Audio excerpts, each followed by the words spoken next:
this is an odd thing because you're talking about a super, super niche case within a niche case. Can you use a drop leg with a hush holster and a silenced suppressed handgun all together? Yes.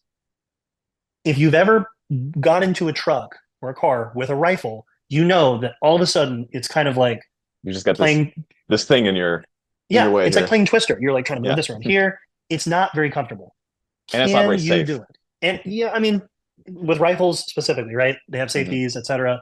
Handguns, a lot of modern handguns don't have safeties, and so keeping it in a holster is a great thing. This is where Joe and I have felt that the QLS system really shines because what you can do is you can keep your pistol in the holster, remove the entire module from your drop leg, set it aside, and then as you're getting out of the truck, slide it back in with that QLS fork. It takes Hmm. 1 second each direction, in and out, and you have a very easy way to store your handgun safely with everything loaded, the suppressor still on, the light still intact, and that same package, when you're done shooting at the end of the day, just keep it in there. Take all the QLS fork out, put that next to your bedside table. Because now what you've got is you've got a handgun with a suppressor and a light that's ready to go at a moment's notice. Yep. People talk about AR-15s for home defense, but if you set up an AR-15 in your home, you're not going to hear very well. You're This gonna is shoot another your great neighbors option.